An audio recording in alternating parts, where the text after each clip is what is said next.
This is Podco Media Networks. Hi there, this is Elle Wolf, host of the Further podcast, and in this episode, I'm joined by Brian Kardon, the CMO at InVision.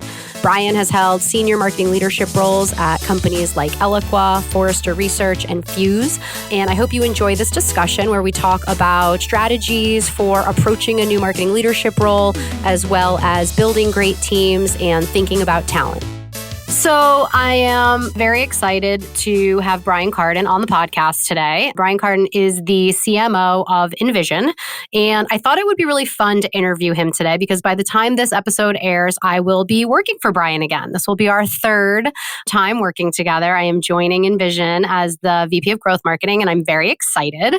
So thank you for joining me, Brian. My pleasure, and I couldn't be happier to be working with you again, Elle. This is really my joy. It's so fun. We're going to get to talk all about it. So I do like to start these conversations by talking just a little bit about your background. You know, you've held a whole bunch of senior marketing roles at companies that people know about in B2B, Eloqua, Forrester. We were together at Lattice Engines. You're at InVision. You were at Fuse.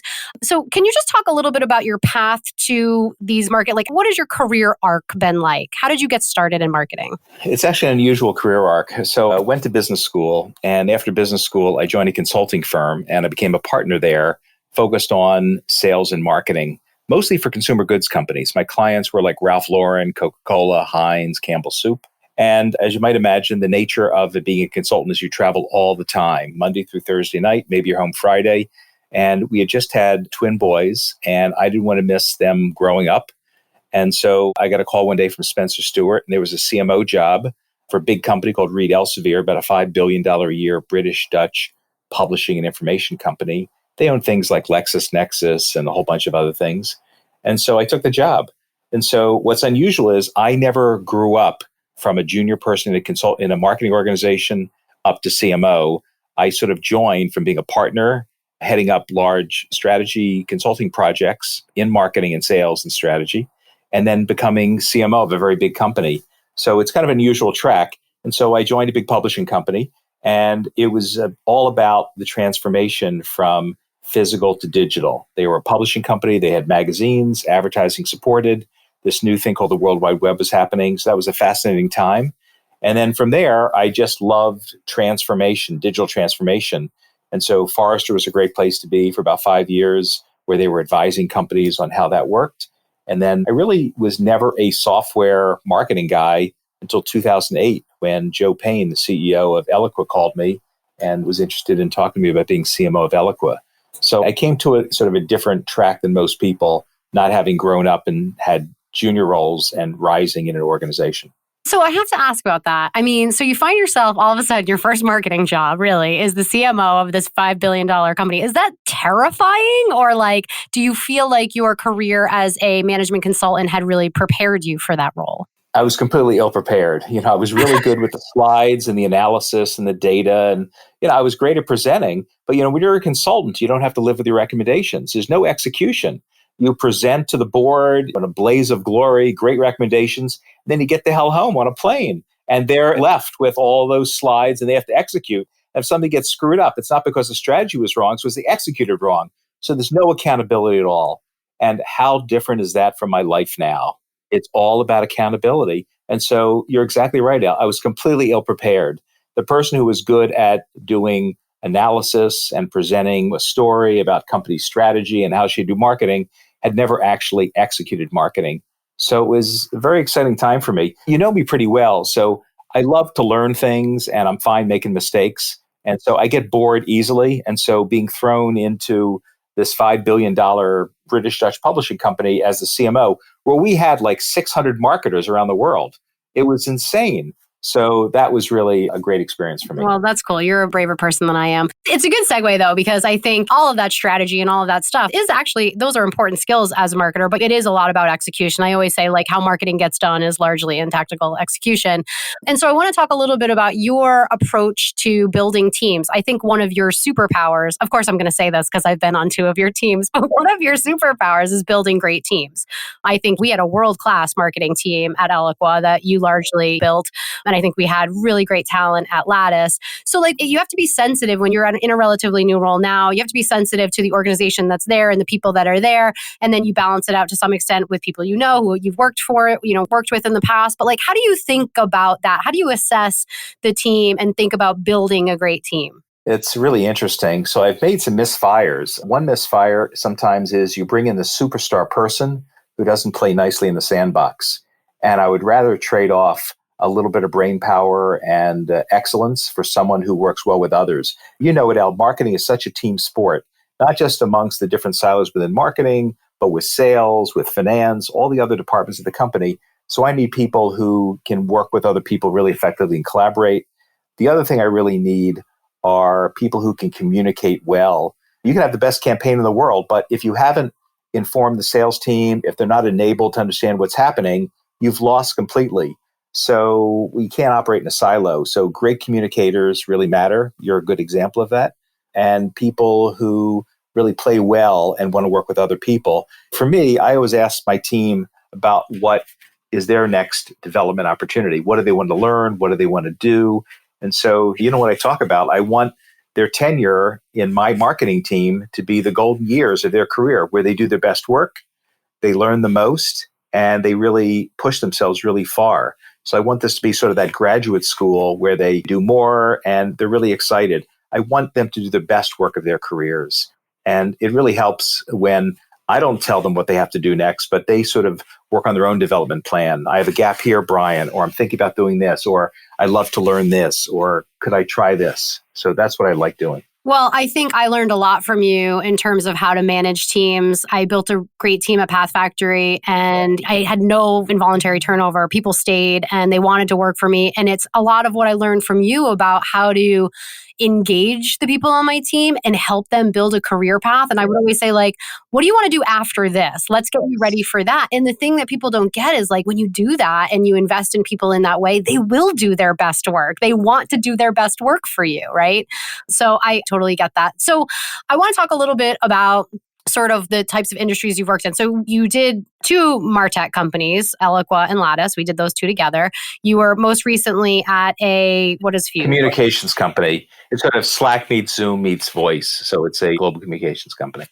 Now you're at InVision, which is like in a totally different space. And I have been in MarTech. My past 3 roles were actually selling to the same buyer in roughly the same market. And so like, what's the benefit of throwing yourself into something totally new that you don't know? And what's hard about it? Well, I'll tell you, as a marketer selling into marketers, I felt that I got lazy.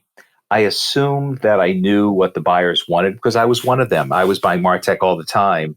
And so when you jump into a new field like communications, selling to IT or selling to design or selling to CFO, you can't rely on your own personal experience. You have to do the hard work, the personas, the interviews. You have to figure out the hot buttons, what's going to get someone to open an email, what are those things that really matter to people, what do they want to learn, what do they want to do, what are their problems and challenges. So I love that of applying the discipline. And so I was very happy in MarTech. And I think as a marketer, particularly our experience at Eloqua, that the spotlight was on us. Like every marketer is looking at us and we had to do everything in the best way. All of our dashboards, our campaigns, there was no room for mediocrity. And I love that we really built it to a very high level. Everyone was watching and people would say, how does Eloqua run its own marketing? And that was very exciting. But I like getting out of it. I also think MarTech has changed pretty dramatically and you're not seeing great exits now. And I think it's very cluttered what everybody's doing. It just seems like a lot of point solutions out there. And the world's changed. I appreciate that. I mean, I think you're totally right. It's funny. I mean, I was thinking about this toward the end of my tenure at Path Factory where I'm like, you sort of take it for granted. I've been marketing to the same audience forever. And I just like, you just assume you know everything about them and what makes them tick. And there is a little complacency there. It's nice to think like, okay, now I have to get to know. And that's the hard part. I do think that is the hard part. It's easy to put on the clothes of someone just like you, right? It's harder when they do a totally different job that you've never done before. But that's the fun and the challenge. So I'm excited about that aspect of it. And I do think some fields are better than others. I have a lot of friends going into security these days. And I think security is a bitch. Like I remember talking to Mike Volpe when he became CMO at Cyber Security. I think that was the company. Cyber Reason, yeah. Yeah, Cyber Reason rather. And he said, CISO, these chief security officers, they don't have their face on LinkedIn. You can't get their phone number. They don't open anything. They certainly won't click a link. Like, these people are just subterranean human beings. How Like, do you market to them? how do you market to them? Yeah. And I said, Mike, what do you do every day? He says, I love that challenge. And so Mike, who had been selling to marketers his whole career at HubSpot, he was excited by the new challenge, and he sort of learned it, and he found some techniques that worked very effectively. So I kind of like that new puzzle. And I think you used the key word complacency. I think marketers selling to marketing for too long get a little complacent. Yeah, I agree with that. Absolutely. So everybody writes about the average tenure of a CMO. I think people say it's something like 43 months, which actually seems like a decent amount of time, but it's about half the tenure of a CEO. Now, you've been a CMO for a long time. Do you think, are things getting easier or are they getting harder for CMOs? What do you think? I think it's getting harder. I think the role is becoming very ambiguous. I think there was some lock-in for a while. People knew what it did. And now sometimes they're actually separating the brand and content from demand gen, being two separate areas. We see that in a few places. We see a lot of research being written about the end of the CMO. We're seeing a lot of the technology now reporting to the CIO. We're seeing a lot of interesting permutations now. That's sort of next generation of how this works when it's all moved from analog to digital. And I think it's very challenging. I think the key thing is you got to talk to your board, your CEO, about their expectations of marketing. Are you really the person who is putting all the messaging and the branding and the content together? Is it more about pipeline building? Is it more about sales enablement? There's this whole thing about customer journey, user experience, website. There's also informing the product. So I think people have a lot of different expectations of what marketing does. And I think that's why there's a lot of pressure and a lot of turnover. Now, that said, my average tenure in a job is almost exactly 4 years, but not because I get fired necessarily. I get bored after 4 years. I'm a builder. Some people like to maintain things or incrementalize things. I love to take something that really hasn't emerged yet, that has a very small team, and I like to sort of build things. And so the first year is very exciting. I'm hiring new people, putting in new processes. We replace the stack, working very closely with the BDRs, the head of sales, and get that going. Second year, we're refining it. Maybe the third year, we're putting in some AI, some interesting new technologies, intent data, whatever it is. And the fourth year, I kind of look up and say, I kind of did my job. It's time to move to something new. So that's sort of how I think about it. So when I see this 43 months, it seems reasonable. Like, the marketer's done their job. After the first year, you own it. You can't blame your predecessor.